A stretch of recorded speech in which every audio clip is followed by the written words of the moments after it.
Hi guys and welcome back to the channel Deepak Yadav Education. Welcome to the Daily Hindu News and Editorial Analysis of 17th of November 2023.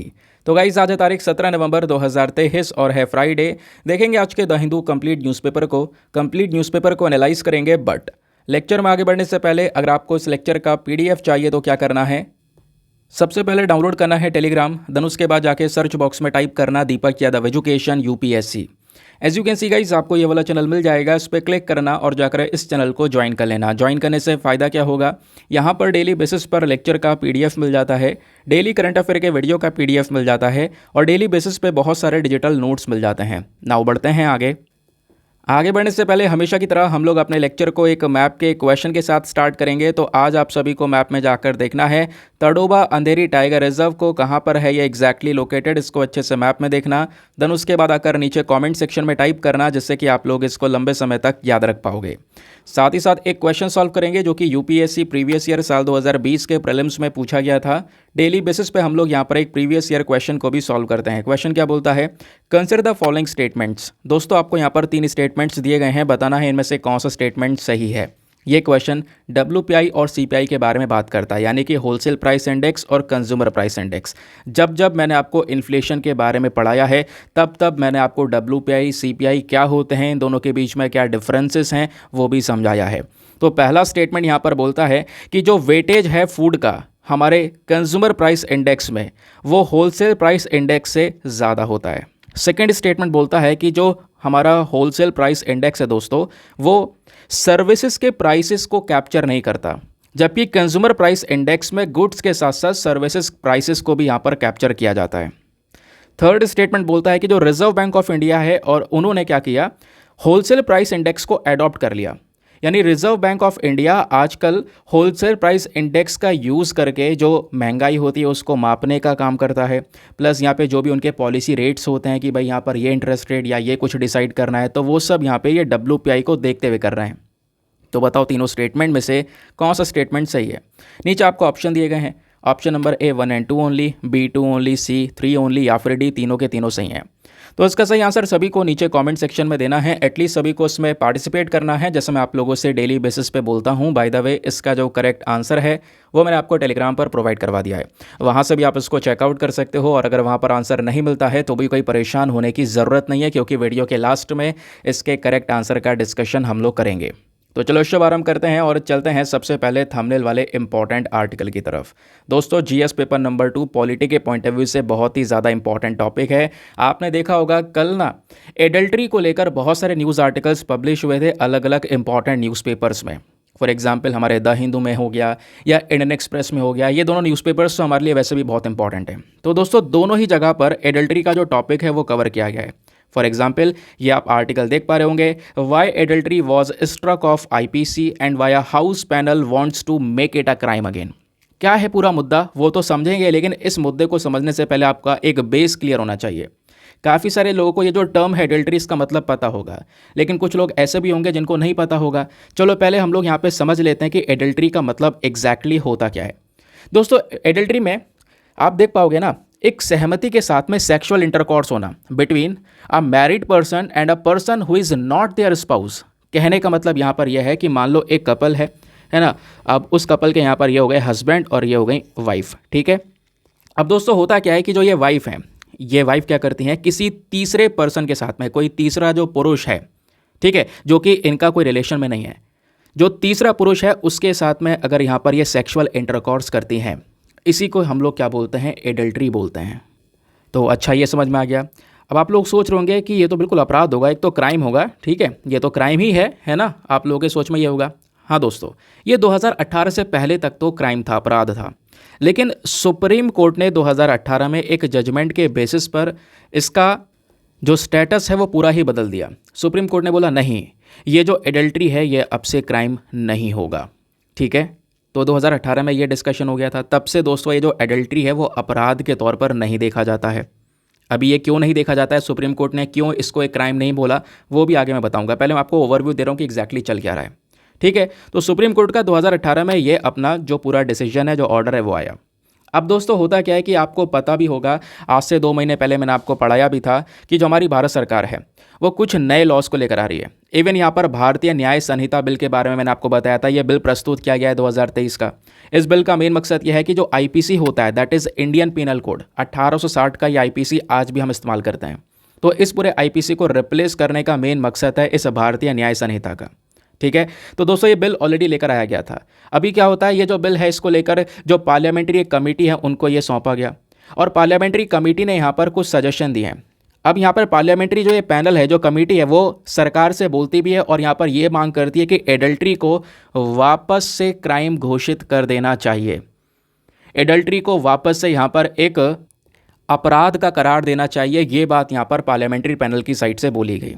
इस वजह से दोस्तों ये घूम फिर के एडल्ट्री वापस से न्यूज़ में आ चुका है। समझ गए ये पूरा का पूरा जो मैटर है वो चल क्या रहा है। अब मैं आपको थोड़ा सा आगे डिटेल से बताता हूँ एग्जैक्टली होता क्या है। बात है 2018 की। 2018 से पहले तक जैसे मैंने बोला कि एडल्ट्री एक अपराध हुआ करता था। कहाँ पे लिखा था?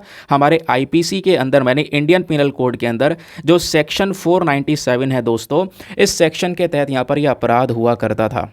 और कोई भी व्यक्ति यहाँ पर ये एडल्ट्री के अंदर पकड़ा गया तो इसमें खासकर जो मेल होता है, पुरुष होता है, उसको सज़ा मिलती थी 5 साल की जेल, या उसके ऊपर फाइन लग सकता था, या दोनों ही, यानी जेल और फाइन दोनों लगाए जा सकते थे। कहोगे पुरुष को ही सज़ा मिलती थी, मतलब ये है, जैसे मैंने आपको बोला यहाँ पर हस्बैंड है और वाइफ है। वाइफ ने यहाँ पर तीसरे पर्सन के साथ में सेक्सुअल इंटरकॉर्स किया है, ठीक है, एक थर्ड पर्सन के साथ में, और थर्ड पर्सन के साथ में जो सेक्सुअल इंटरकॉर्स किया इसी को एडल्ट्री बोलते हैं। अभी दोस्तों ये जो थर्ड पर्सन है इसको सज़ा मिलेगी अगर यहाँ पर ये क्राइम था तो उस समय पर जब क्राइम था तो सज़ा किसको मिलती थी? जो तीसरा पर्सन, जो तीसरा पुरुष है, उसको ये सज़ा मिलती थी। महिला को छोड़ दिया गया था। तो ये बात समझ गए ना? तो only man could be punished under section 497, not women. Women के लिए नहीं था ये। अब क्या होता है, सुप्रीम कोर्ट बीच में आया। सुप्रीम कोर्ट ने यहाँ पर ये बोला कि कहीं ना कहीं ये तो डिस्क्रिमिनेशन है, यहाँ पर तो कोई जेंडर न्यूट्रलिटी की बात भी नहीं हो रही है। और सुप्रीम कोर्ट ने बोला ये जो एडल्ट्री है इसमें हम महिला को नहीं कुछ कह सकते, क्योंकि यहाँ पर ऑब्वियस ही बात है, ये जो पुरुष है एक तो इसको सज़ा दी जा सकती है, साथ ही साथ में इस पुरुष के ऊपर में रेप के चार्जेस भी नहीं लगेंगे। ऑब्वियस सी बात है ये रेप भी नहीं कहलाएगा। सुप्रीम कोर्ट ने 2018 में ये बात भी बोली। रेप क्यों नहीं कहलाएगा? क्योंकि ऑब्वियस सी बात है यहाँ पर ये जो वेमेन है और यहाँ पर ये जो थर्ड पर्सन है जो कि यहाँ पर इस कपल से अलग है, इनके बीच में जो सेक्सुअल इंटरकॉर्स हुआ वो आपस में सहमति से हुआ था, कंसेंट से हुआ था, तो यहाँ पर ये रेप भी नहीं कहलाएगा। तो ऐसे पर्टिकुलर केस में जो वाइफ है इनको यहाँ पर पनिशमेंट नहीं दी जा सकती, ऐसा यहाँ पर सुप्रीम कोर्ट ने बोला। सुप्रीम कोर्ट ने इवन ये भी बोल दिया कि देखो ये जो शादी हुई है यहाँ पर हस्बैंड वाइफ की, तो इस शादी के बाद का ये मतलब नहीं है कि यहाँ पर पूरी तरह से जो हस्बैंड है वो यहाँ पर अपनी वाइफ को या उस फीमेल को डोमिनेट करेगा। तो ऐसा बोलते हुए और जेंडर डिस्क्रिमिनेशन यानी कि एक भेदभाव के तौर पर इस बिल को देखते हुए, इस पर्टिकुलर लॉ को देखते हुए यहाँ पर सुप्रीम कोर्ट ने बोला कि अब से एडल्ट्री क्राइम है ही नहीं। ठीक है, ये अपराध ही नहीं है एडल्ट्री। ये बेसिकली यहाँ पर सुप्रीम कोर्ट की साइड से स्टेटमेंट आया। और ये याद रखना वो कौन सा केस था, क्योंकि आपसे पूछा जा सकता है। वो केस था Joseph shine versus union of India. 27 सितंबर 2018 की बात है दोस्तों। 5 जज की जो बेंच है वो बैठी हुई थी। उसमें उस समय के जो हमारे चीफ जस्टिस ऑफ इंडिया दीपक मिश्रा साहब वो भी थे। उसके साथ साथ जो आज के समय के सीजेआई हैं DY चंद्रचूड़ जी वो थे, कुछ और यहाँ पर हमारे जजेस थे। इन सब ने मिलकर सेक्शन 497 ऑफ द आईपीसी को स्ट्रक डाउन कर दिया, ख़त्म कर दिया, और एडल्ट्री को यहाँ पर जो क्राइम उसको बोला जाता था वो यहाँ पर ख़त्म कर दिया और बोला कि एडल्ट्री अब क्राइम नहीं है। समझ गए? अब क्या होता है कि अब एक नया जो पार्लियामेंट की कमेटी है, वो पार्लियामेंट की कमेटी यहाँ पर मांग करती है कि एडल्ट्री को वापस से क्राइम घोषित करना चाहिए, वापस से यहाँ पर इसको अपराध बोलना चाहिए। और अपराध बोलते हुए इसमें ऐसा ना हो कि केवल पुरुष को ही सज़ा दी जा सके। ऑब्वियस सी बात है यहाँ पर ये तो डिस्क्रिमिनेशन है। तो इसकी जगह हम क्या कर सकते हैं, इस लॉ को जेंडर न्यूट्रल बना सकते हैं। जेंडर न्यूट्रल मतलब यहाँ पर अगर कोई एडल्ट्री का केस निकल कर आता है, किसी महिला ने यहाँ पर किसी पुरुष के साथ में यानी थर्ड मैन के साथ में ऐसा कोई संबंध बनाया है, तो यहाँ पे मैन और वेमेन दोनों को ही पनिशमेंट देनी चाहिए। ये बात दोस्तों यहाँ पे पार्लियामेंट की कमेटी की साइड से बोली गई कि दोनों के लिए यहाँ पर ये पनिशमेंट होना चाहिए, तब जाके ये पर्टिकुलर लॉ जेंडर न्यूट्रल बन पाएगा। आई होप दोस्तों आपको पूरी तरह से क्लैरिटी मिल चुकी होगी कि आखिरकार ये पूरा मैटर क्या है। अब दोस्तों ये जो आर्टिकल होता है ना, ये आर्टिकल इतने खास इंपॉर्टेंट नहीं होते हैं। आर्टिकल के पीछे का जो बैकग्राउंड डेटा होता है, इंपॉर्टेंट नोट्स होते हैं कि भाई मुझे इस आर्टिकल से क्या नोट डाउन करना है, वो सारी चीज़ें यहाँ पर आपको मिल जाती हैं। ये आप देख पाओगे स्क्रीन पर नीचे की साइड में, ये सारा डेटा मैंने आपको सामने प्रेजेंट कर दिया है, जो भी आपको समझाया है कि सुप्रीम कोर्ट का क्या डिसीजन था कि adultery is not a crime, क्यों बोला ये मैंने आपको बताया। ठीक है, कौन सा केस था ये आपको समझाया गया, कौन कौन से जज बैठे थे, जो भी सब कुछ मैंने अभी आपको बताया दोस्तों, वो सब कुछ यहाँ पर इसमें लिखा है। एडल्ट्री पता है यहाँ पे बहुत पुराना लॉ था, 158 ईयर पुराना यहाँ पर लॉ, जिसको अनकॉन्स्टिट्यूशनल यानी कि असंवैधानिक करार के साथ साथ उसको ख़त्म कर दिया गया। सुप्रीम कोर्ट ने ये भी बोला कि क्यों का ये एडल्ट्री की वजह से जो फंडामेंटल राइट्स हैं लोगों के, आर्टिकल 21 है, right to life, personal liberty, right to equality, तो इन सारे राइट्स का हनन हो रहा है, इनका वॉयलेशन हो रहा है। इस चक्कर में हम एडल्ट्री को क्राइम घोषित ही नहीं करेंगे। समझ गए? तो दोस्तों ये बात बोली गई। सुप्रीम कोर्ट ने ये भी बोला था कि जो ये मैरिड कपल्स होते हैं दोस्तों, ये मैरिड कपल्स यहाँ पर एडल्ट्री को as a matter of privacy deal कर सकते हैं, तो इसको मामले को ऐसा कोर्ट में या ऐसा लॉज में लाने की ज़रूरत भी नहीं है। तो इस चक्कर में ये काफ़ी सारी बातें बोलकर इसको क्राइम की साइड से हटा दिया गया। एडल्ट्री क्या होती है वो मैंने आपको बता दिया, आईपीसी के सेक्शन 497 के अंदर में इसके बारे में मेंशन्ड है। इसका मीनिंग आपको पता चल चुका है कि इसको पनिशमेंट मिलेगी, वो भी आपको बता दिया गया है। समझ गए? चलो आते हैं नेक्स्ट आर्टिकल पर। अगला आर्टिकल ऊपर की साइड में और हमारे फ्रंट पेज पर प्रेजेंट है। यूनाइटेड नेशन सिक्योरिटी काउंसिल, बड़े दिनों बाद दोस्तों ये न्यूज़ में आ चुका है। इजराइल और गाज़ा पट्टी के बीच में जो युद्ध स्टार्ट हुआ था 7 अक्टूबर 2023 में, तब से अभी तक कई हज़ारों लोगों की जान जा चुकी है। उसके बाद finally United nation security council ने अपनी आवाज़ उठाई। अब यहाँ पर ये मांग करते हैं ह्यूमैनिटेरियन पॉज की। तो इजराइल ने इतने बॉम्ब बरसाए हैं दोस्तों गाज़ा पट्टी के ऊपर कि आप सैटेलाइट की जो इमेजेस हैं वो देखो, डेली अपडेट्स हो रही हैं, लाइव मिनट के आर्टिकल्स अपडेट कर रहे हैं वो, आप वहाँ पे चेक कर सकते हो। मतलब जो पहले ज़मीन जब बिल्डिंग वगैरह सब कुछ हुआ करती थी वो बिल्कुल फ्लैट हो चुका है। इवन आर्टिकल्स ये बोल रहे हैं कि गाज़ा पट्टी में इतने ज़्यादा बुरे हालात हो चुके हैं कि 16 से लेकर 20 साल पीछे जा चुका है वो। मतलब पिछले 16 से 20 साल में जितना डेवलपमेंट हुआ, जितना वो ग्रो किया, सब बेकार, सब यहाँ पर वो पीछे जा चुका है।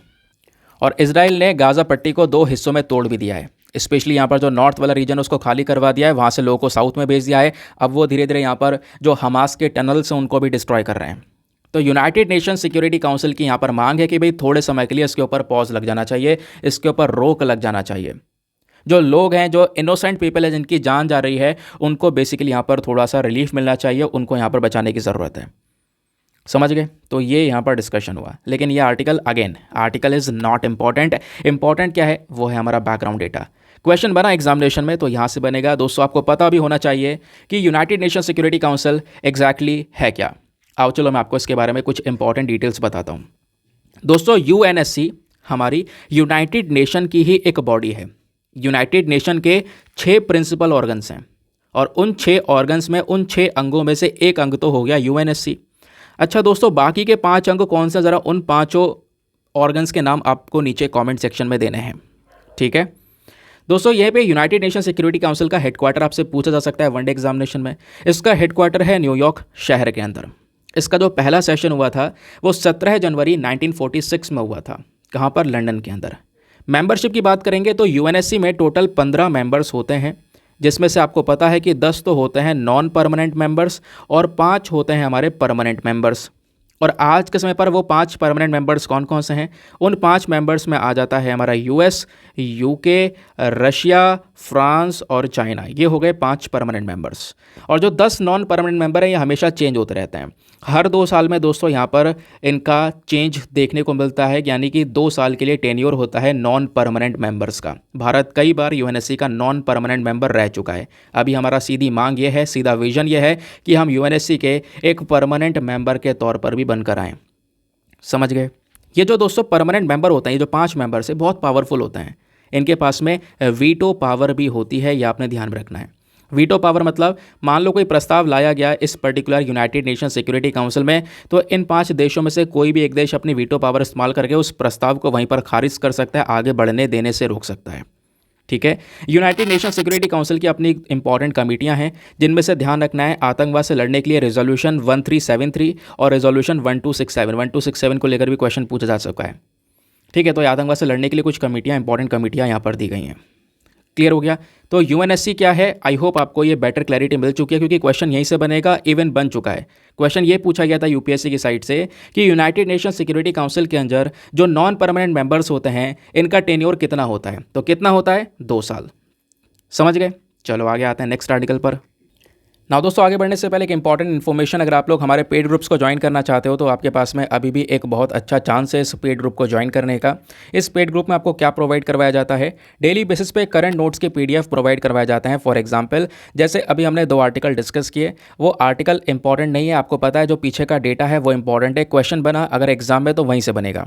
तो आपको जो रेडीमेड नोट्स हैं दोस्तों, वो पीडीएफ के फॉर्म में तैयार करके प्रोवाइड करवा दी जाते हैं। वो पीडीएफ आपका A4 साइज़ का होता है, और अच्छी बात यह है कि वो पीडीएफ प्रिंटेबल फॉर्म में होता है कि चाहो तो आप लोग उसका प्रिंट आउट वगैरह निकाल के अपने टेबल पे रख के आराम से पढ़ सकते हो, या फिर मर्जी है आप सीधा अपने मोबाइल फ़ोन टैबलेट जिससे है उससे पढ़ सकते हो, है ना। यानी कि आपका कंटेंट इधर उधर होने की दिक्कत नहीं है, सब कुछ सिक्योर है, डेट वाइज कंटेंट पड़ा हुआ है, आप किसी भी तारीख का कंटेंट ओपन करके पढ़ सकते हो, ये भी आपको बेनिफिट मिल जाता है उस ग्रुप के अंदर। और एक सबसे अच्छा फ़ायदा ये भी है कि ये जो पीडीएफ में कंटेंट है दोस्तों, ये हिंदी और इंग्लिश दोनों भाषाओं में, हिंदी और इंग्लिश दोनों मीडियम के जो एस्पिरेंट्स हैं उनको यहाँ पर हेल्प हो सकती है। इस ग्रुप को ज्वाइन करने का जो अमाउंट है वो जस्ट है 499 for the life time access, बहुत ही मिनिमम है। जस्ट आप 499 रुपीज़ खर्च करके जब तक आपका सिलेक्शन ना हो जाए तब तक आप इस ग्रुप को ज्वाइन करके रख सकते हो।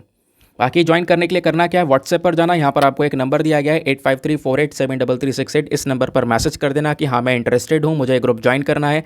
आपको वहाँ से पेमेंट का प्रोसेस मिल जाएगा, ठीक है। और पेमेंट के प्रोसेस के साथ साथ आपको एक डेमो वीडियो का लिंक मिलेगा। आप पूरे डेमो वीडियो को भी पहले अच्छे से चेक कर लेना कि भाई यहाँ पे ये ग्रुप मुझे कैसे हेल्प कर सकता है। देन उसके बाद में अपने आपको सेटिस्फाई करने के बाद में आप जो है ये परचेज़ कर सकते हो।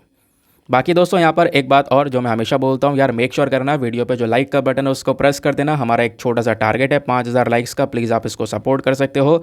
साथ ही साथ में चाहो तो मेरे साथ में इंस्टाग्राम पर भी जुड़ सकते हो, वहाँ पे जाओगे लिखोगे दीपक यादव एजुकेशन, मेरा प्रोफाइल मिलेगा जहाँ पे ऑलरेडी 13,000 से ज़्यादा फॉलोअर्स जुड़ चुके हैं, स्पेशली वहाँ पे 14,000 हो चुके हैं ना। वापस आते हैं ट्रैक पर। अगला article GS paper number 3 defence security और GS paper number 2 international relations, दोनों के पॉइंट ऑफ व्यू से इंपॉर्टेंट है दोस्तों। एक लोकेशन आज लगभग कह सकते हो चौथी या पांचवी बार हम डिस्कस कर रहे होंगे, लगातार न्यूज़ में बनी हुई है, वो है gulf of Guinea. Gulf of Guinea को लेकर पॉसिबिलिटी है कि हम एग्जाम में सवाल एक ना एक देख सकते हैं। हुआ क्या है तो दोस्तों, यहाँ पर अभी दूसरा एंटी पायरेसी पेट्रोल स्टार्ट किया गया गल्फ ऑफ गिनिया में। एंटी पायरेसी मतलब क्या होता है, जो समुद्री लुटेरे होते हैं ना, उन लुटेरों से बचने के लिए यहाँ पर ऑपरेशंस चलाए जाते हैं। तो उस प्रकार का यहाँ पर जो ऑपरेशन है वो स्टार्ट किया गया, उस प्रकार की जो एक अभ्यास है वो यहाँ पर की गई है गल्फ ऑफ गिनिया में। तो हमारी इंडियन नेवी यहाँ पे प्रेजेंट है, ठीक है, इस अटलांटिक ओशन में, क्योंकि अटलांटिक ओशन में ही गल्फ ऑफ गिनिया आपको यहाँ पर नजर आएगा। अभी एग्जैक्ट लोकेशन दिखाऊंगा, डोंट वरी। अभी दोस्तों इंडियन नेवी गई है तो अपना कौन सा जहाज़ लेकर गई है, वेरी वेरी इंपॉर्टेंट, ध्यान रखना, INS सुमेधा। INS सुमेधा जो जहाज़, इंडियन नेवल शिप सुमेधा यहाँ पर पहुँच चुका है। और इससे पहले भी यहाँ पर ये anti piracy operations already patrolling हमने की है, दस्तक मार चुके हैं हम पहले भी, और काफ़ी दिनों से हमारा INS सुमेधा वहीं पर ही है, ठीक है। अभी सेकंड जो है इसका जो फेस है वो यहाँ पर स्टार्ट किया गया है। इससे क्या होगा, जो हमारी नेवी के और बाकी दूसरे कंट्रीज़ के नेवी के रिलेशंस हैं, कनेक्शंस हैं, वो और ज़्यादा इंप्रूव होंगे। स्पेशली बात यहाँ पर की जा रही है कि INS सुमेधा यहाँ पे पहुँचा है, और इन कंट्रीज़ ये देख पाओगे गल्फ ऑफ गिनिया के आसपास कई सारे देश हैं छोटे छोटे, इन देशों की नेवीज़ के साथ में मिलकर हमारा INS नेवी काम कर रहा है। और इससे क्या होगा, सेनेगल की नेवी, घाना, टोगो, नाइजीरिया, अंगोला, नामीबिया, ये सारी कंट्रीज़ दोस्तों यहीं पे ही हैं। इनकी नेवी के साथ में हमारे रिलेशंस और ज़्यादा स्ट्रांग हो रहे होंगे, समझ गए। तो एग्जैक्ट तरीके से अगर हम लोग यहाँ पर देखें गल्फ ऑफ गिनिया को, तो ये लोकेशन ज़्यादा इम्पॉर्टेंट है। ये आपको पूरा का पूरा अफ्रीकन कॉन्टिनेंट नज़र आएगा, ठीक है। ऊपर जाओगे मिडिल ईस्ट, उसके बाद में और आगे जाओगे एशिया देखने को मिलेगा, बट अभी के लिए ये पूरा अफ्रीकन कॉन्टिनेंट है। अफ्रीकन कॉन्टिनेंट में आपको जाना है वेस्टर्न साइड पर, पर्टिकुलरली ये वाली लोकेशन। इस लोकेशन को जूम करेंगे तो यहाँ पर आपको देखने को मिल जाएगा गल्फ ऑफ गिनिया। ये कहलाता है हमारा पूरा का पूरा gulf of Guinea. Gulf of Guinea के साथ में कई सारी कंट्रीज़ हैं जो कि अपने बॉर्डर्स को शेयर करती हैं। For example Cote d'Ivoire, then उसके बाद में घाना हो गया, बेनिन हो गया, नाइजीरिया हो गया, कैमरून हो गया, इक्वेटोरियल गिनी हो गया, गैबॉन हो गया, ठीक है, प्लस छोटे छोटे यहाँ पे आइलैंड्स भी आपको नजर आएंगे। तो यह है हमारा गल्फ ऑफ गिनिया। बात क्लियर हो गई, लेकिन अभी बात यहाँ पर इतनी नहीं रुकेगी, इसके पीछे का और भी बहुत सारा डेटा है, इंपॉर्टेंट चीज़ें हैं जो कि आपने लोकेशन के बेसिस पर ध्यान में रखनी होंगी, ठीक है। चलिए आगे आते हैं। अब दोस्तों बोला यहाँ पर जा रहा है जो गल्फ ऑफ गिनिया है हमारा, यहाँ पे एक बहुत बड़ी कोस्ट लाइन देखने को मिलती है जो कि कई सारे कंट्रीज़ के साथ में यहाँ पर ये तट का एरिया शेयर करता है, ठीक है। काफ़ी सारे कंट्रीज़ हैं, लगभग यहाँ पे देख पाओगे 16 ऐसे देश हैं जो कि इसके साथ में बाउंड्रीज़ को शेयर करते हैं। उन 16 देशों के नाम दोस्तों इस पर्टिकुलर लिस्ट के अंदर में आपको प्रोवाइड करवा दिया गया है, ठीक है। आगे आते हैं। गल्फ ऑफ गिनिया इसलिए भी इंपॉर्टेंट है क्योंकि दुनिया के जो पेट्रोलियम रिजर्व्स हैं, पेट्रोल के जो भंडार हैं दोस्तों, उसमें से 35% पेट्रोलियम रिजर्व्स हमें गल्फ ऑफ गिनिया में ही देखने को मिल जाता है। क्लियर? आगे आते हैं। ये दुनिया का सबसे डेंजरस गल्फ भी है। सबसे डेंजरस गल्फ इसलिए है क्योंकि यहाँ पर बहुत सारे समुद्री लुटेरे जो हैं, जो कि जहाज़ वगैरह को लूटने का काम करते हैं। कई सारे कंट्रीज़ का जो व्यापार है बुरी तरह से अफेक्ट हो जाता है जब इस तरीके से उनके जहाज़ को लूटा जाता है। तो इसी वजह से यहाँ पर ऐसे पायरेसी को कंट्रोल करने के लिए, वहाँ पे दस्तक मारने के लिए ये जो ऑपरेशंस हैं, या फिर कह सकते हो कि हमारी नेवी और उन देशों की नेवी जो है वो साथ में इकट्ठा होकर ये काम कर रही है। क्लियर हो गया? तो इंडियन नेवी की साइड से कौन सा जहाज़ पहुंचा है? आईएनएस सुमेधा। तो आईएनएस सुमेधा के बारे में कुछ बेसिक चीज़ें हैं जो कि ध्यान में रखनी है। आईएनएस सुमेधा दोस्तों एक ऐसा जहाज़ है जो कि Surya class naval offshore patrol vessel से बिलोंग करता है। हमने खुद से इसको बनाया है, खुद से डिज़ाइन किया, हमारे देश में खुद यहाँ पर इसको डिज़ाइन किया गया है। कहाँ पे और किसने डिज़ाइन किया है? गोवा शिपयार्ड लिमिटेड ने दोस्तों यहाँ पर बनाया है। इंडियन नेवी को ये जहाज़ दिया गया था 7 मार्च 2014 में। ये हमारे इंडियन नेवी के ईस्टर्न फ्लीट का ही यहाँ पर एक हिस्सा है। इस पूरे जहाज़ का मेन मकसद क्या है? जैसे मैं आपको बता चुका हूँ, है ना, जो समुद्री लुटेरे हैं उनसे टैकल करने के लिए यहाँ पर पेट्रोलिंग दस्तक मारना, या जो हमारा एक्सक्लूसिव इकोनॉमिक जोन होता है, अपना जो समुद्र का हिस्सा होता है वहाँ पे दस्तक मारना, ऑपरेशंस सपोर्ट करना, ठीक है, या फिर कोई और ऑपरेशंस चलाना, ये सारा काम, या फिर जो हमारे समुद्र के अंदर में सिक्योरिटी प्रोवाइड करवाने का काम हो गया, ये सब कुछ यहाँ पे आईएनएस सुमेधा प्रोवाइड करवाता है। इस जहाज़ के अपने आप में स्पेशल फीचर्स हैं। इस पूरे जहाज़ का जो वज़न है, लगभग इसका जो टोटल डिस्प्लेसमेंट वेट है वो है 2230 टन के आसपास, और 105 मीटर्स इसकी लेंथ है। और दोस्तों यहाँ पर इसके अंदर में state of the art weapon का यूज़ किया गया है। इतना ज़्यादा पावरफुल ये जहाज़ है कि रडार की पकड़ में ना आए, चुपके चुपके भी यहाँ पर अपने कई सारे ऑपरेशंस को ये स्टार्ट कर सकता है। ये जो शिप है इसके अंदर में 2 डीजल इंजन्स लगाए गए हैं। उसी डीजल इंजन्स के बेसिस पर यहाँ पर ये काम करता है। कई सारे मिसाइल्स दोस्तों उसमें देखने को मिल सकती हैं, जो कि यहाँ पर मिशंस और ऑपरेशंस के दौरान इन मिसाइल्स का हेल्प ली जा सकती है। इतना ही नहीं, इस जहाज़ के अंदर इतनी ताकत है कि अपने ऊपर एक एडवांस लाइट कॉम्बैट हेलीकॉप्टर को भी रख कर चल सकता है। इसके ऊपर आप हेलीकॉप्टर भी कैरी कर सकते हो। समझ गए? तो यह है दोस्तों आईएनएस सुमेधा के बारे में बात। साथ ही साथ में गल्फ ऑफ गिनिया के बारे में ऑलरेडी डिस्कशंस हम कर ही चुके हैं। चलिए अगला article, again one of the most important article specially for the GS paper number 2 international relations. यहाँ पे आप देख पाओगे दोस्तों, आसियान की जो मीटिंग है वो यहाँ पर स्टार्ट हो चुकी है। आसियान यानी association of south east Asian Nations, south east Asian Nations का ये पूरा का पूरा ग्रुप है। इसमें 10 देश आपको देखने को मिल जाते हैं। यहाँ पे आप देख पाओगे हमारे डिफेंस मिनिस्टर राजनाथ सिंह जी पहुँचे हुए हैं, और बाकी सारे ये जो 10 देश जो आसियान का हिस्सा हैं, इन कंट्रीज़ के भी डिफेंस मिनिस्टर आपको देखने को मिल जाएंगे। इनके बीच में ये मीटिंग हुई है दोस्तों, ये 10वीं मीटिंग है इन देशों के डिफेंस मिनिस्टर के बीच में। ये मीटिंग हुई है इंडोनेशिया के अंदर में, और इस मीटिंग के दौरान यहाँ पे सारे डिस्कशंस के दौरान यहाँ पर बोला गया है कि आसियान देश और भारत दोनों मिलकर आपस में कोलैबोरेशन करके काम करेंगे। साथ ही साथ में दोनों ग्रुप, यानी ये पूरा ग्रुप और भारत, इन दोनों का मेन मकसद है कि जो टेरर ग्रुप्स हैं, स्पेशली जो आतंकवाद है, इससे कैसे लड़ा जाए, उसको लेकर सारे डिस्कशंस यहाँ पर इस पर्टिकुलर मीटिंग में किए गए हैं। ठीक है, तो ये बात हो गई मीटिंग की। अब मीटिंग में जो बातें हैं ये कुछ खास ऐसी इंपॉर्टेंट नहीं है। अब लेकिन यहाँ पे कुछ और इंपॉर्टेंट डेटा भी है। आपको बेसिक चीज़ आसियान के बारे में पता होनी चाहिए कि आसियान एग्जैक्टली है क्या। आसियान में जो ये 10 देश हैं दोस्तों, डायरेक्टली आपको इन 10 देश के नाम पता होने चाहिए, क्योंकि एक बार यूपीएससी ने G20 कंट्रीज़ के जो नाम है वो पूछ लिए थे। ऐसे कई सारे यहाँ पे ग्रुप्स के कंट्रीज़ के नाम पूछे गए हैं। ठीक है, तो आपने ध्यान में रखना है दोस्तों। For example gulf cooperation council के मेंबर्स के बारे में पूछ लिया गया था। ऐसे कई सारे ग्रुप के बारे में ऑलरेडी यूपीएससी पूछ चुका है। तो आपने करना क्या है, ये आसियान की मीटिंग में जो डिस्कशंस हुए हैं ये हमारे लिए इतने खास इंपॉर्टेंट नहीं है। यहाँ पर बस खाली इतना बता दिया गया है, जो खास इंपॉर्टेंट पॉइंट है इस पूरे आर्टिकल में वो आपको ये देखने को मिल जाएगा कि यहाँ पे 10 आसियान के मेंबर्स हैं और इसके 8 डायलॉग पार्टनर्स भी हैं, जिनके बीच में ये सारे के सारे जो डिस्कशंस है रिसेंटली एक मीटिंग के दौरान यहाँ पर हुए हैं। तो हम ये भी डिस्कस करेंगे आसियान और भारत के आपस में संबंध किस प्रकार से या कितनी मजबूती से हमको देखने को मिल जाते हैं। दोस्तों ये जो आसियान है, फुल फॉर्म आपको बता ही चुका हूँ, association of south east Asian Nations. ये एक रीजनल ग्रुप है, एक ऐसा ग्रुप जिसका मेन मकसद है इकोनॉमिक, पॉलिटिकल और सिक्योरिटी कोऑपरेशन को मजबूत करना। इस बॉडी को बनाया गया था अगस्त 1967 में बैंकॉक के अंदर। ठीक है, तब जाके यहाँ पर साइन हुआ, और स्टार्टिंग में इसमें केवल कुछ ही देश थे, Indonesia, Malaysia, Philippines, Singapore, Thailand. केवल यही कंट्रीज़ दोस्तों यहाँ पर इसके फाउंडिंग मेंबर्स थे। धीरे धीरे इसमें कई सारी कंट्रीज़ और ऐड हुई, और आज जाकर आसियान में टोटल 10 मेंबर्स हमको देखने को मिल जाते हैं। 10 मेंबर्स कौन कौन से हैं ये आपको देखने को मिल जाएंगे। ठीक है, ये आप देखो, ये जो कंट्रीज़ है ना, ये साउथ ईस्ट वाले रीजन पर लोकेटेड हैं। इस चक्कर में इसको association of south east Asian Nations बोला जाता है, क्योंकि फॉर एग्जांपल यहाँ पे आप देख पाओगे ये है म्यांमार। म्यांमार के साथ में भारत बाउंड्री को शेयर करता है, आपको पता है। तो इधर इंडिया है, है ना। तो इंडिया के कंपैरिजन में देखोगे तो दोस्तों ये साउथ ईस्ट एशिया वाला रीजन है। इसी पर्टिकुलर रीजन में जो भी कंट्रीज़ हैं ये यहाँ पर इस ग्रुप में हमको देखने को मिलती हैं, आसियान ग्रुप में देखने को मिलती हैं। ये टोटल 10 देश कौन कौन से हैं? एक तो हो गया यहाँ पर लाओस, दूसरा हो गया म्यांमार, तीसरा हो गया हमारा थाईलैंड, चौथा हो गया सिंगापुर, पाँचवा हो गया वियतनाम, छठा हो गया कैम्बोडिया, सातवां हो गया मलेशिया, आठवां हो गया इंडोनेशिया, नवा हो गया ब्रुनई और 10वां हो गया फिलीपींस। ये टोटल 10 कंट्रीज़ हमको आसियान में देखने को मिल जाती हैं। बात क्लियर हो गई। चलो अब वापस से आते हैं जहाँ पे हमने अपने इस आर्टिकल को छोड़ा था। क्लियर हो गया ये ग्रुप कैसे बना। आसियान कंट्रीज़ में इतने सारे जो देश हैं, इनकी जो टोटल पॉपुलेशन है वो 650 मिलियन के आसपास है। इन देशों का जो जीडीपी है टोटल 10 देशों का वो 2.8 ट्रिलियन के आसपास है, क्योंकि ये देश ज़्यादा बड़े नहीं है, छोटे छोटे आइलैंड कंट्रीज़ आपको नज़र आती हैं। बाकी इनके मेंबर्स के बारे में बता चुका हूँ, ये 10 मेंबर्स कौन कौन से हैं। अब दोस्तों आसियान और भारत के जो संबंध हैं वो भी अपने आप में काफ़ी ज़्यादा मजबूत रहे हैं लंबे समय से। इंडिया और आसियान ने दोनों ने मिलकर कॉपरेट करके यहाँ पर काफ़ी सारे एस्पेक्ट्स पर काम किया है। आसियान और इंडिया के बीच में दोस्तों कई बार अलग अलग प्रकार की मीटिंग होती है, जैसे आप यहाँ पर देख पा रहे होंगे भारत और आसियान के बीच में भी अलग अलग टॉपिक्स को लेकर मीटिंग होती हैं। समझ गए। आगे आते हैं। इंडिया और आसियान दोनों का मेन मकसद यहाँ पर यह है कि जो चाइना की एग्रेसिव पॉलिसीज़ हैं, चाइना की कुछ ऐसी नीतियाँ जो कि बहुत ही ज़्यादा एग्रेसिव हैं, इन कंट्रीज़ को नुकसान पहुँचा सकती हैं, उसके खिलाफ लड़ने का भी यहाँ पर काम किया जाता है। आज के समय पर भारत और आसियान देश ये दोनों मिलकर कई सारे सेक्टर्स में कॉपरेट करते हैं, मिलकर काम करते हैं। फॉर एग्जांपल इकोनॉमिक के बेसिस पर मिलकर काम करते हैं। मैं आपको बता दूं इतना व्यापार होता है आसियान और भारत के बीच में कि आसियान इंडिया का चौथा लार्जेस्ट ट्रेडिंग पार्टनर है। भारत ने इन देशों के साथ में फ्री ट्रेड एग्रीमेंट भी साइन किया 2009 में। ठीक है, हमने कई सारा इन्वेस्टमेंट इन देशों के अंदर में रख रखा है अपना।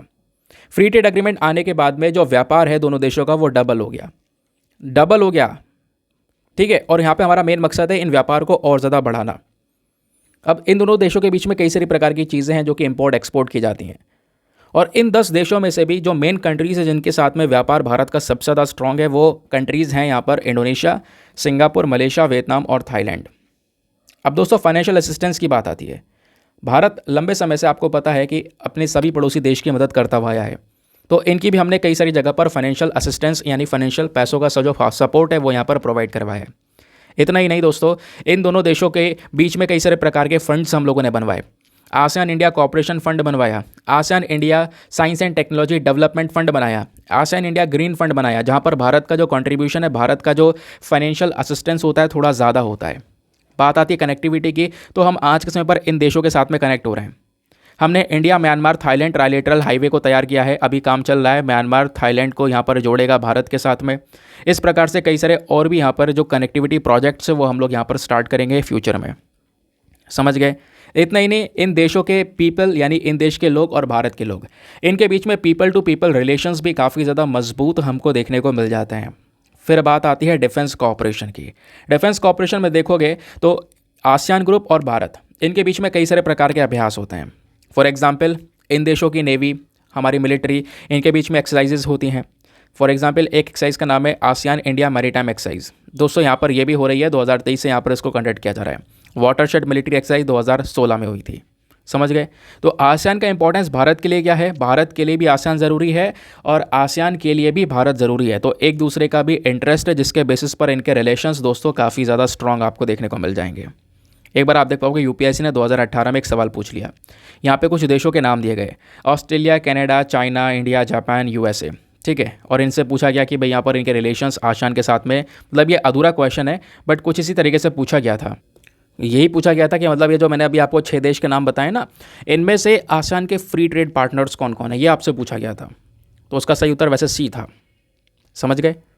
यानी कि यहाँ पर 1, 3, 4 एंड 5, यानी कि पहला ऑस्ट्रेलिया भी यहाँ पर एक ट्रेडिंग पार्टनर है, चाइना भी ट्रेडिंग पार्टनर है, भारत भी, अभी भारत के बारे में आपने पढ़ी, ट्रेडिंग पार्टनर है ही ऑलरेडी। साथ ही साथ में यहाँ पर जो जापान है वो भी एक ट्रेडिंग पार्टनर है। और इतना ही नहीं दोस्तों, एक बार एक और क्वेश्चन पूछा गया। क्वेश्चन ये था कि जो RCEP होता है, that is regional comprehensive economic partnership, ये बताओ अक्सर न्यूज़ में देखने को मिलती है, कौन से ग्रुप के लिए हम लोग इस टर्म का यूज़ करते हैं। वो भी दोस्तों हम लोग आसियान के लिए यूज़ करते हैं। आसियान के देश के बीच में यहाँ पर इस प्रकार का RCEP जो एग्रीमेंट है वो यहाँ पर हुआ था, जिससे भारत बाहर भी आ गया था, आपको याद होगा। फिलहाल यहाँ पर ये समझने के लिए काफ़ी है। इतना ही नहीं, मेंस में भी सवाल पूछे जा चुके हैं, भारत और आसियान के रिलेशंस के बारे में डिस्कशंस हो चुके हैं। ठीक है, स्पेशली यहाँ पर जो 2016 का मेंस का क्वेश्चन देखोगे GS पेपर नंबर 2 का, तो वहाँ पर इंडिया आसियान के रिलेशंस के बारे में पूछा गया है। समझ गए। तो इस तरीके से ये जो आर्टिकल है इंपॉर्टेंट है, आर्टिकल से ज़्यादा आपका बैकग्राउंड डेटा। चलिए आते हैं नेक्स्ट आर्टिकल पर। अगला आर्टिकल भी GS paper number 3 science and technology के लिए इंपॉर्टेंट है। क्या बात की जा रही है, आपको पता होगा हमने चंद्रयान 3 लॉन्च किया और वो सक्सेसफुली चांद पर लैंड भी कर दिया। अब लैंड करने के बाद में दोस्तों जो रॉकेट है वो रॉकेट वापस से हमारे एटमॉस्फेयर में गिर रहा है, वापस से पृथ्वी पर गिर रहा है। और वो जो रॉकेट दोस्तों जो गिर रहा है ना, जिस रॉकेट ने यहाँ पर चंद्रयान 3 को लॉन्च किया था, अब वो अनकंट्रोल री एंट्री में है, उसके ऊपर हमारा कोई कंट्रोल नहीं है। वो सीधा यहाँ पे अर्थ के एटमॉस्फेयर में 15 नवंबर को एंटर कर गया, ऐसा खुद यहाँ पर इसरो की साइड से स्टेटमेंट दिया गया है। और वो जो रॉकेट था वो कौन सा था, LVM-3, पता है आपको। LVM-3 का स्पेशली जो सबसे ऊपर वाला स्टेज है, क्रायोजेनिक स्टेज, वो यहाँ पर गिरता हुआ नज़र आ रहा है हमारा एटमॉस्फेयर में, जिसको लेकर अभी ये आर्टिकल्स पब्लिश हुए हैं। तो इसी के बेसिस पर यहाँ पर ज़्यादा कुछ तो है नहीं भाई, रॉकेट गिर रहा है बस, इतनी इन्फॉर्मेशन। ऐसा होते रहता है, हम मिशंस को लॉन्च करते हैं, कभी कभी जो रॉकेट्स है वो अनकंट्रोल वे में हमारे एटमॉस्फेयर में एंटर कर जाते हैं, जगह जगह पर गिर भी जाते हैं। तो स्पेशल क्या है, स्पेशल यहाँ पर है कि फटाफट आज हम रिवाइज करेंगे अपना LVM-3 रॉकेट के बारे में। ये जो रॉकेट है क्या है और किस तरीके से हमने ये सब काम किया है। तो आपको पता होगा Indian space research organisation that is ISRO ने चंद्रयान 3 मिशन लॉन्च किया अपना इसी LVM रॉकेट में। LVM की फुल फॉर्म है लॉन्च व्हीकल मार्क 3 रॉकेट। आपको पता होना चाहिए इसरो के जो व्हीकल्स हैं, जिसके माध्यम से, जिन रॉकेट के माध्यम से हम अलग अलग अपने मिशंस को अंतरिक्ष में लॉन्च करते हैं, उसमें हमारे पास में 3 इंपॉर्टेंट व्हीकल हैं। एक तो होता है PSLV, दूसरा होता है GSLV और तीसरा होता है SSLV। PSLV that is polar satellite launch vehicle, जो कि हमारे अर्थ के पोल्स होते हैं, साउथ पोल, नॉर्थ पोल, वहाँ पर ये सैटेलाइट्स को लॉन्च करने का काम करता है। एक होता है जियो stationery launch vehicle that is GSLV। और GSLV का ही दोस्तों एक सबसे पावरफुल इसका एक और वेरिएंट आता है, वो है LVM-3। और इसी LVM-3 का हमने यूज़ करके जो चंद्रयान 3 का मिशन है वो हमने लॉन्च किया था, याद होगा आपको। ठीक है, बाकी दोस्तों SSLV that is small satellite launch vehicle, ये भी 3 स्टेज का एक लॉन्च व्हीकल है। ठीक है, यहाँ पर सबसे छोटी सैटेलाइट्स को लॉन्च करने के लिए इस प्रकार के रॉकेट का यूज़ किया जाता है। तो ये भारत के व्हीकल्स हैं जिसका आपको ध्यान में रखना है। LVM-3 के बारे में कुछ स्पेशल बातें डिस्कस करेंगे, क्योंकि चंद्रयान 3 इसी से लॉन्च किया गया और अभी वापस से LVM-3 न्यूज़ में आ चुका है। तो दोस्तों LVM-3 का जो रॉकेट होता है, इस रॉकेट में 3 स्टेजेस होती हैं। ठीक है, यहाँ पे अगर आप लोग देखोगे तो 1, 2 और साथ ही साथ में यहाँ पर 3, इसके यहाँ पर ये हो गए बूस्टर्स। तो LVM-3 में ये 3 स्टेजेस हमको देखने को मिलती हैं। जो सबसे पहली बॉटम वाली, नीचे वाली जो स्टेज होती है, वो यहाँ पर बूस्टर्स के फॉर्म में होती है। उसमें बूस्टर लगे होते हैं S-200 बूस्टर्स वगैरह, जिसके हेल्प से यहाँ पर क्या होता है, रॉकेट उड़ता है। वो बूस्टर लगे होते हैं साइड में। ठीक है, और इसमें एक सॉलिड फ्यूल होता है, उस सॉलिड फ्यूल को हम क्या बोलते हैं, हाइड्रोक्सिल टर्मिनेटेड पॉलीब्यूटाडीन। समझ गए, ये सबसे नीचे वाला स्टेज है। इससे ऊपर वाला जो सेकंड स्टेज है वो विकास इंजन के थ्रू पावर किया जाता है, जिसमें यहाँ पर हम लिक्विड फ्यूल का यूज़ करते हैं, या तो नाइट्रोजन टेट्राऑक्साइड या फिर अनसिमेट्रिकल डाइमिथाइल हाइड्रोजाइन। इन दोनों चीज़ों में से किसी भी चीज़ का यूज़ किया जा सकता है। फिर होता है इसके ऊपर सबसे ऊपर वाला अपर मोस्ट फाइनल स्टेज, जिसको हम यहाँ पर क्रायोजेनिक इंजन के थ्रू पावर करते हैं, जिसमें क्रायोजेनिक इंजन का यूज़ किया गया है। इसमें लिक्विफाइड हाइड्रोजन का यूज़ किया जाता है विद लिक्विफाइड ऑक्सीजन। आपको क्रायोजेनिक इंजन के बारे में पता होगा दोस्तों, जो रॉकेटरी मूवी बनी है पूरी क्रायोजेनिक इंजन को लेकर। क्रायोजेनिक बेसिकली वो टेक्नोलॉजी है जहाँ पर हमारा मेन मकसद ये होता है कि जो फ्यूल होता है, हम फ्यूल को ठंडा करके रखें, फ्यूल को ठंडा करें, बहुत ज़्यादा ठंडा करें, लेकिन उसको बर्फ़ ना बनने दें। समझ गए, क्योंकि मान लो यहाँ पर आप यहाँ पे पानी ठंडा पीना चाहते हो, आपको बहुत ज़्यादा ठंडा चाहिए, आप फ्रीजर में रख देते हो पानी, आप फ्रीजर में रख दोगे तो बर्फ़ बन जाएगा एक टेम्परेचर पर लेवल पर आके। लेकिन क्रायोजेनिक का मेन मकसद यहाँ पर उसको ठंडा भी किया जाए और ठंडा करने का तो उसको बर्फ़ ना बनने दिया जाए। बर्फ़ बन गया तो यूज़ नहीं हो पाएगा।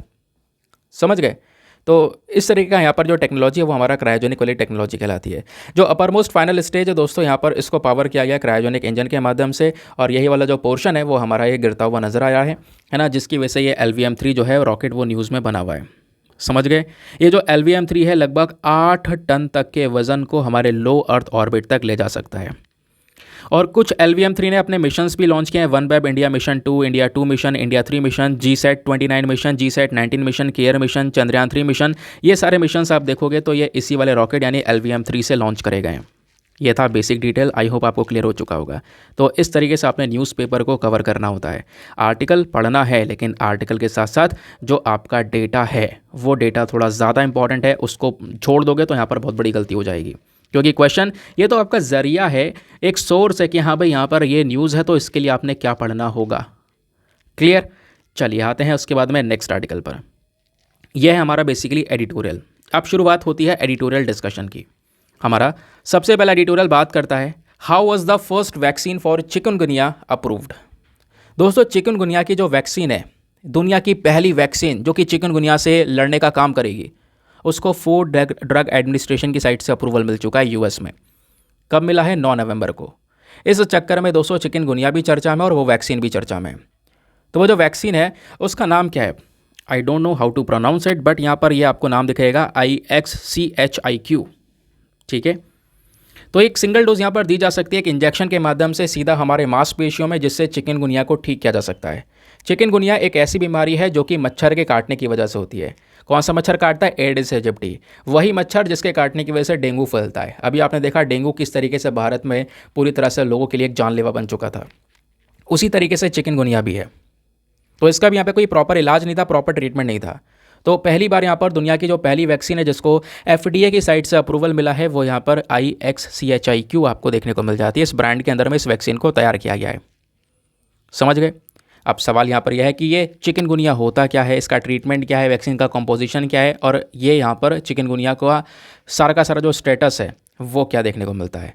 और मैं आपको यहाँ पर चिकनगुनिया के बारे में बेसिक चीज़ें हैं वो यहाँ पर बताता हूँ। ये थोड़ा ज़्यादा इंपॉर्टेंट है हमारे एग्जाम के पर्सपेक्टिव से, यहीं से क्वेश्चन पूछा जाएगा और पहले भी पूछा जा चुका है। स्पेशली डेंगू, मलेरिया और जीका वायरस, इन सब को लेकर पहले सवाल पूछा जा चुका है UPSC के माध्यम से। तो दोस्तों चिकनगुनिया एक मॉस्किटो बॉर्न वायरल डिजीज़ है, मच्छरों से फैलने वाली एक बीमारी है। इसका सबसे पहली बार आउटब्रेक यानी ये बीमारी सबसे पहली बार कहाँ पे फैली थी? तांजानिया नाम के देश में 1952 के अंदर। इसका जो नाम है चिकनगुनिया, ये लोकल लैंग्वेज के बेसिस पर एक लोकल किमाकोंडे लैंग्वेज जिसके बेसिस पर यहाँ पर इसका नाम रख दिया गया चिकनगुनिया। ट्रांसमिशन की बात करेंगे तो ये जो बीमारी है दोस्तों, ये मच्छर ही फैलाता है। एक इन्फेक्टेड मॉस्किटो, वो इन्फेक्टेड मॉस्किटो एक इंसान को काटेगा, ठीक है, फिर दूसरे इंसान को काटेगा, तो इससे यहाँ पर ऑब्वियस सी बात है बीमारी फैलती हुई चली जाएगी। सवाल यहाँ पर यह है कि वो कौन सा मच्छर है जिससे बीमारी फैलती है। तो उस मच्छर का नाम है एडिस एजिप्टी और दूसरा मच्छर है एडिस एल्बोपिक्टस मॉस्किटोस। तो ये दो प्रकार के मच्छर आपको देखने को मिल जाते हैं दोस्तों जिनसे ये बीमारी फैलती है। ये वही मच्छर है जिससे डेंगू वायरस फैलता है और वही मच्छर से चिकनगुनिया भी फैलता है।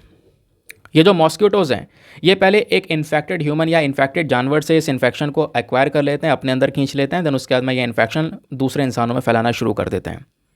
समझ गए? आगे आते हैं। अब अगर मान लो किसी को चिकनगुनिया हो भी गया तो इसके लक्षण क्या होंगे, क्या सिम्टम्स होंगे? सबसे पहला सिम्टम होगा भाई जो हमारे जोड़ होते हैं ना, जॉइंट्स में बहुत ज़्यादा दर्द होने लगेगा, मांसपेशियों में दर्द होगा, सर में दर्द होगा, नौसिया, फटीग, रैशेस होने लगेंगे बॉडी के ऊपर। ये इसके सिम्टम्स हैं। इसका ट्रीटमेंट क्या हो सकता है? तो ट्रीटमेंट की बात करेंगे तो आज के समय पर दोस्तों कोई भी ऐसी पर्टिकुलर वैक्सीन्स अवेलेबल नहीं थी जो कि चिकनगुनिया को पूरी तरह से ठीक कर सके। समझ गए? तो अभी यहाँ पर ऐसी वैक्सीन्स को पहली बार FDA की साइड से अप्रूवल मिला है, जिसके बारे में ऊपर हमने डिस्कशन किया। अब दोस्तों इसके जो केसेस हैं ना, वो शहरों में कई सारी जगह पर देखने को मिलेंगे। क्योंकि अर्बनाइजेशन में शहर में काफ़ी ज़्यादा गंदगी है, उसकी वजह से प्रॉपर जो पानी है उसका मैनेजमेंट ना होना, है ना, प्रॉपर दवाई या वैक्सीन ना होना, इसके चक्कर में जो बीमारी है तेज़ी से फैलने लगती है। सरकार ने वैसे एक इनिशिएटिव स्टार्ट किया था चिकनगुनिया से लड़ने के लिए। ज़रा सा उस इनिशिएटिव के बारे में भी आपको पता होना चाहिए, एक छोटा सा आइडिया तो होना चाहिए। उस इनिशिएटिव का नाम है NVBDCP, यानी कि national vector borne disease control programme. ये एक बहुत ही डिटेल्ड प्रोग्राम यहाँ पे सरकार ने स्टार्ट किया था मच्छरों से फैलने वाली जो बीमारियाँ होती हैं उससे लड़ने के लिए, जैसे में मलेरिया, फिलेरिया, काला Azhar, Japanese encephalitis, dengue, chikungunya, इस प्रकार की बीमारी को टैकल करने के लिए ये प्रोग्राम स्टार्ट किया गया था। ये जो प्रोग्राम है इसको कौन से मंत्रालय के अंडर शुरू किया गया था? तो वह है ministry of health and family welfare. इसको भी आप ध्यान में रख सकते हो। तो ये होता है हमारा आज का एक और एडिटोरियल कंप्लीट। चलिए आते हैं उसके बाद में नेक्स्ट इंपॉर्टेंट एडिटोरियल की तरफ। अगला एडिटोरियल हमारे डॉक्टर KR एंथनी साहब ने लिखा है। ये बात करते हैं branded, generic and the missing ingredient of quality के बारे में। Very very important article. दोस्तों ये आर्टिकल बहुत ध्यान से सुनना, काफ़ी सारे एस्पेक्ट्स यहाँ पे हमारे राइटर ने डिस्कस किया है। बहुत शानदार तरीके से मैं आपको ये चीज़ें क्लियर करूँगा। पहले ना आपको दवाइयों के बारे में पता होना चाहिए। जब दोस्तों हम बात करते हैं मेडिसिन की, तो दवाइयाँ दो प्रकार की होती हैं। एक तो होती है ब्रांडेड मेडिसिन, ठीक है, और एक होती है जेनेरिक मेडिसिन। भारत में सबसे ज़्यादा कौन सी मेडिसिन मिलती है? Generic medicine. राइटर ने ये एडिटोरियल क्यों लिखा है? राइटर का कहना यहाँ पर यह है कि सरकार ने हाल ही में हमारे सारे डॉक्टर्स के ऊपर में एक जोर दिया है। क्या जोर दिया है? उन डॉक्टर्स के ऊपर जोर ये दिया है कि जो डॉक्टर हैं वो अपने पेशेंट्स को, अपने मरीजों को केवल और केवल जेनेरिक मेडिसिन्स रेकमेंड करें, कि वो जेनेरिक मेडिसिन्स का यूज़ करें। तो इससे यहाँ पर डॉक्टर्स के ऊपर दबाव बन रहा है। यहाँ पे राइटर बोलता है ये दबाव गलत है।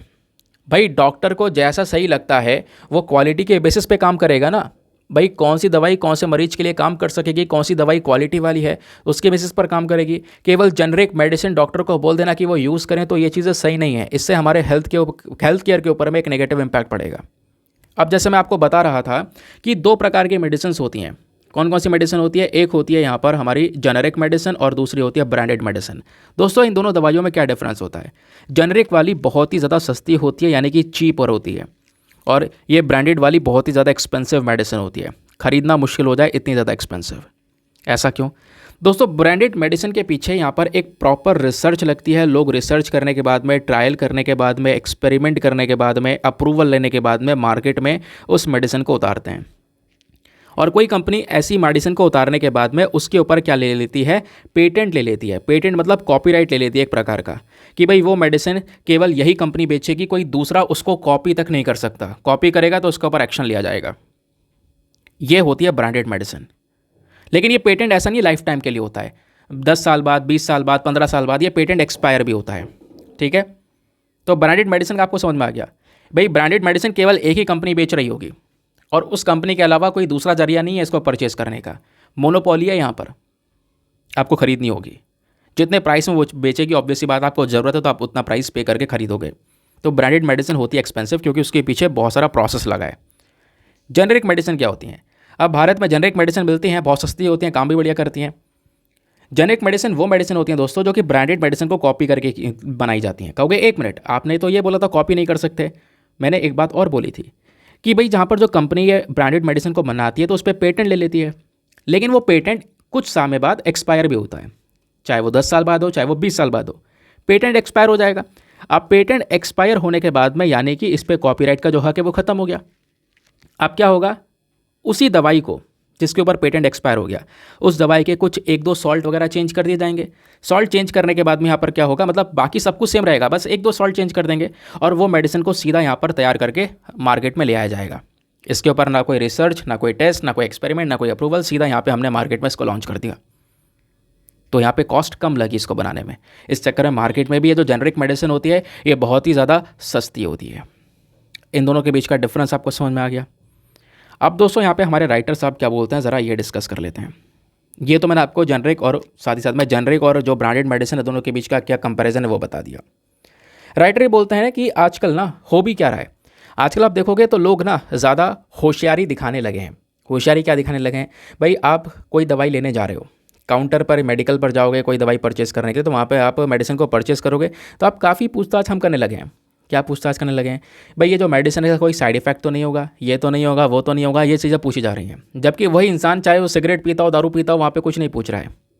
ठीक है, वहाँ पे स्पेशली यहाँ पे प्रेस्क्रिप्शंस लिखे हुए हैं, सब कुछ लिखा हुआ है कि भाई यहाँ पर जो शराब है वो हेल्थ के लिए बहुत ज़्यादा इंजूरियस है, सबको पता है। लेकिन वहाँ पे आप नहीं पूछ रहे हो बार में जाके, बार के काउंटर पे कि हाँ ये दवाई इफेक्टिव है या नहीं है ना, इससे कुछ होगा तो नहीं, ये जो दारू इफेक्टिव है या नहीं, ये सब पता है यहाँ उससे क्या होने वाला है। इसी तरीके से सिगरेट के साथ में भी हो रहा है। ठीक है, तो ऐसे यहाँ पर आप देख पाओगे तो चीज़ें काफ़ी ज़्यादा बढ़ चुकी हैं। जो रियलिटी है यहाँ पर काफ़ी ज़्यादा अलग है। यहाँ पर अगर आप देखोगे एक बहुत बड़ा चेंज हुआ। चेंज ये हुआ कि दोस्तों बात है 3 अगस्त 2023 की, यानी इसी साल की बात कर रहे हैं। 3 अगस्त 2023 को जो नेशनल मेडिकल कमीशन है, इन्होंने यहाँ पर सभी डॉक्टर्स से ये बोला कि आप लोग अपने पेशेंट्स को केवल और केवल जेनेरिक मेडिसिन ही दोगे। जेनेरिक मेडिसिन के जो नेम्स है वही दोगे, ब्रांडेड वाली नेम्स नहीं दोगे। ठीक है, इसकी वजह से काफ़ी प्रोटेस्ट भी हुआ। ठीक है, और दोस्तों इतना ही नहीं, आजकल अगर आप देखोगे तो इंडिया का मार्केट वो है जहाँ पर एक जो दवाई बेचने वाला पर्सन है दोस्तों, है ना, वो भी डिसाइड कर सकता है कि भाई यहाँ पर कौन सी ब्रांड की जो जेनरिक मेडिसिन है वो पेशेंट को देनी चाहिए। बहुत ज़्यादा यहाँ पर एक वास्ट मार्केट आपको देखने को मिलेगा। लेकिन बात यहाँ पर यह कि ठीक है, हमारी सरकार या नेशनल मेडिकल कमीशन देती है इनको एक परमिशन देती है या इनसे बोलती है कि आप जेनरिक मेडिसिन का यूज़ करो, डॉक्टर से बोले ठीक है, डॉक्टर यूज़ कर लेंगे। लेकिन वो जेनरिक मेडिसिन क्वालिटी वाली भी तो होनी चाहिए। ठीक है, अब डॉक्टर यहाँ पर ये बोलते हैं, क्योंकि डॉक्टर ने प्रोटेस्ट भी किया काफ़ी सारे। डॉक्टर्स का कहना यहाँ पर यह कि भाई देखो जो पेशेंट के लिए सही होगा वो हम देंगे। जेनरिक मेडिसिन में कई सारी दवाइयाँ ऐसी जिनकी प्रॉपर क्वालिटी भी नहीं है और उन कंपनी के ऊपर एक्शन लेना चाहिए, लेकिन उन कंपनी के ऊपर एक्शन लिया भी नहीं गया, वो कंपनी ऐसी चल रही है। समझ गए? तो यहाँ पर इससे कोई फ़ायदा नहीं है। डॉक्टर्स ने यहाँ पर अपनी आवाज़ ये भी उठा कर रखी कि भाई मान लो यहाँ पे हमने जेनरिक मेडिसिन दी एक पेशेंट को, उसके ऊपर तब भी असर नहीं होता है, तो उस क्वालिटी की जिम्मेदारी कौन लेगा? क्या कोई जो मैन्युफैक्चरर है वो जिम्मेदारी लेगा, या कोई फार्मास्यूटिकल इंडस्ट्री जिम्मेदारी लेगी? कौन लेगा वो? समझ गए? तो ये कहीं ना कहीं यहाँ पर एक बहुत बड़ी प्रॉब्लम बन जाएगी अगर यहाँ पर इस तरीके से एक जोर डाला जाएगा कि केवल और केवल जो डॉक्टर्स है वो पेशेंट्स को जेनरिक मेडिसिन ही रिकमेंड करें। और अगर रिकमेंड करना है तो आप क्वालिटी मेंटेन करो। हाँ, डॉक्टर जब सेटिस्फाई हो जाएंगे कि हाँ भाई यहाँ पर ये जो क्वालिटी है इसकी बढ़िया है और जेनरिक मेडिसिन अच्छे से काम कर रही हैं, सारे टेस्ट पास कर रही हैं, तब जाके हम इसको रिकमेंड भी करें। लेकिन आज के समय पर दोस्तों यहाँ पर अगर आप देखोगे तो बहुत सारी जेनरिक मेडिसिन ऐसी हैं जो कि क्वालिटी टेस्ट पास भी नहीं कर रही हैं, लेकिन फिर भी यहाँ पर उनका यूज़ किया जा रहा है मार्केट में। सरकार को इंश्योर करना होगा कि जितनी भी मेडिसिन हम लोग प्रोड्यूस कर रहे हैं, खरीद रहे हैं, सप्लाई कर रहे हैं, वो सब में एक प्रॉपर टेस्ट हो, सारे टेस्ट से वो पास होकर तब जाकर निकले, जिससे हमें पता चल सके कौन सी दवाई में फॉल्ट है। और अगर यहाँ पर कोई मैन्युफैक्चरर जानबूझकर इस प्रकार का पैसा बचाने के लिए फॉल्ट कर रहा है तो उसके खिलाफ एक्शन लिया जाए। एक बार एक्शन लेंगे तभी तो वो दूसरी बार सुधरेगा। समझ गए?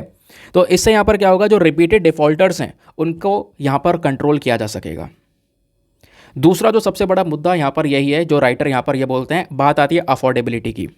ठीक है भाई, अफोर्डेबल मेडिसिन आप यहाँ पर प्रोवाइड करवा रहे हो, क्योंकि जेनरिक मेडिसिन होती है सस्ती, तो यहाँ पर वो अफोर्डेबल हो जाती है एक तरीके से। तो अफोर्डेबल का मतलब ये नहीं है कि आप क्वालिटी ना दो, क्योंकि कई सारी कंट्रीज़ में जो जेनरिक मेडिसिन होती है वहाँ पर दोस्तों वो क्वालिटी को भी मेंटेन कर रहे हैं और प्राइसेस को भी मेंटेन कर रहे हैं। तो इन दोनों चीज़ों को मेंटेन करना ही उतना ज़्यादा इम्पॉर्टेंट है जितना आप जेनरिक मेडिसिन को बोल रहे हो कि हाँ इसको ज़्यादा प्रोवाइड करवाई जाएँ, ऐसा डॉक्टर के ऊपर जोर डाला जा रहा है। समझ गए? तो राइटर बोलते हैं कि at the last generic medicine को लेकर हमारे पास में एक प्रॉपर स्टैंडर्ड्स होने चाहिए, प्रॉपर रूल्स एंड रेगुलेशंस होने चाहिए, प्रिस्क्रिप्शंस होने चाहिए, हर चीज़ यहाँ पर होनी चाहिए जिससे यहाँ पर वो क्वालिटी टेस्ट पास करके निकल कर आए। समझ गए? जिसकी वजह से यहाँ पर डॉक्टर्स अपना आपको सेटिस्फाई कर सकें वो रिकमेंड करने के लिए। आप ज़बरदस्ती रिकमेंड करवाओगे उसका कोई फ़ायदा नहीं होगा, हमारे हेल्थ सेक्टर के ऊपर में एक नेगेटिव इम्पैक्ट पड़ेगा। बात क्लियर हो गई ना दोस्तों? आते हैं आज के मेंस के क्वेश्चन के ऊपर।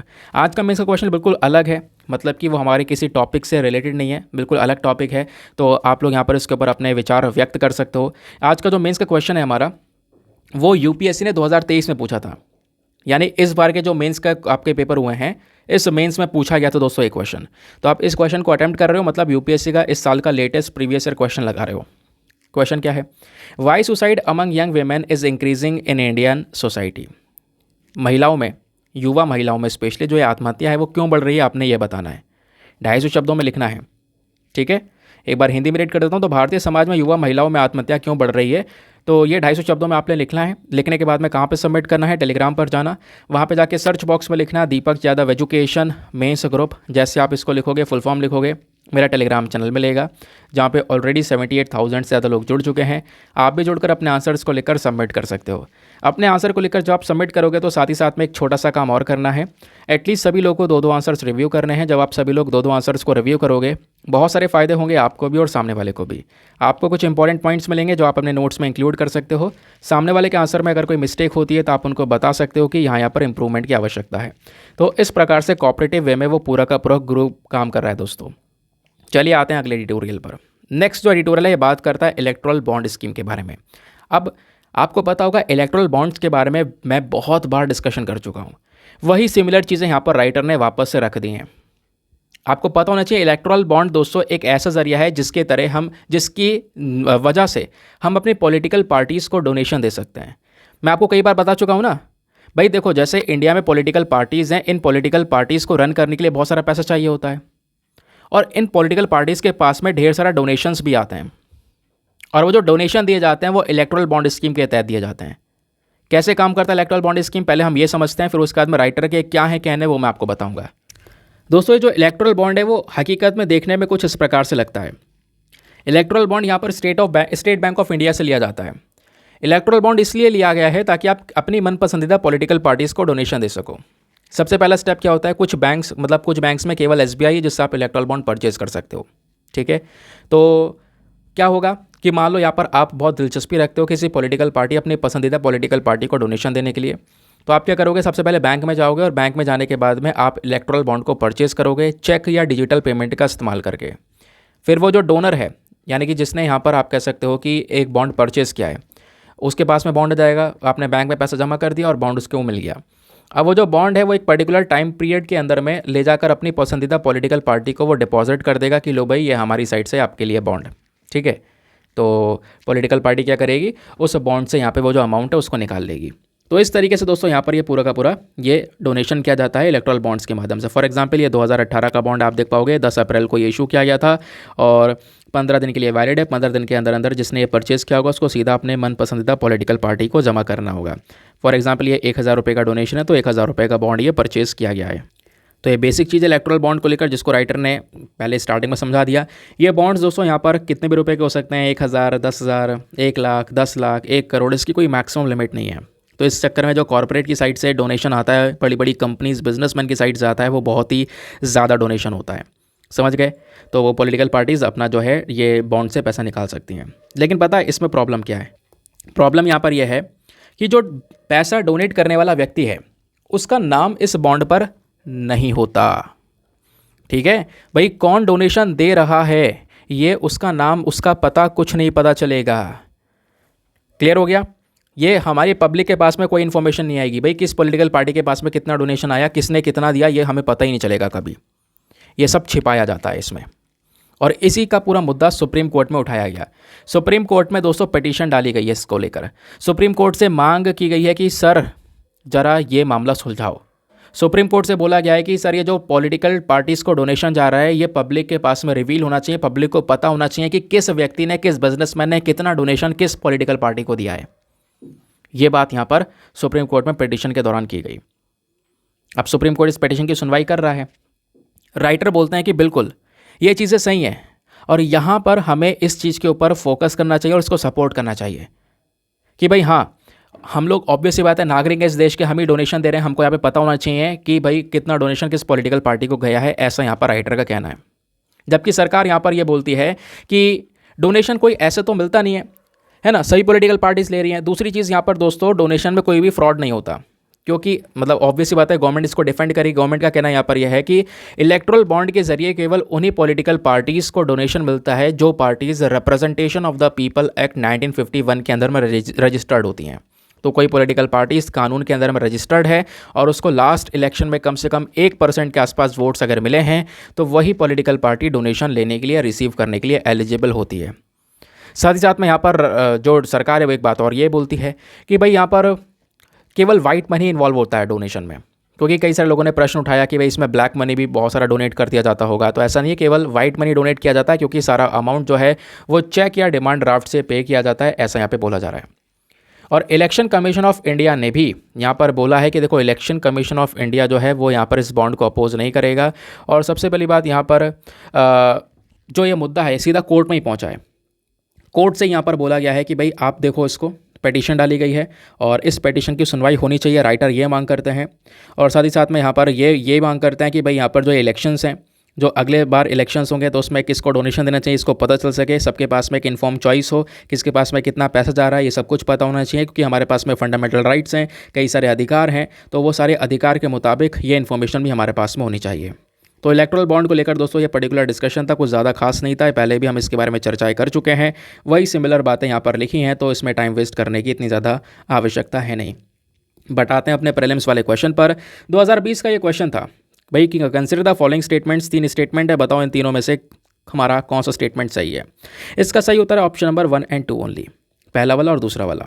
यानी कि जो हमारा कंज्यूमर प्राइस इंडेक्स का फूड का वेटेज होता है, यानी कि फूड का जो वेटेज है कंज्यूमर प्राइस इंडेक्स में वो WPI से ज़्यादा होता है, करेक्ट है। दूसरा जो हमारा होलसेल प्राइस इंडेक्स होता है, इसमें दोस्तों सर्विसेज के जो प्राइसेस के अंदर चेंजेस आ रहे हैं उसको कवर नहीं किया जाता, जबकि हमारे कंज्यूमर प्राइस इंडेक्स के अंदर में गुड्स एंड सर्विसेज दोनों के प्राइसेस को कवर किया जाता है, समझ गए।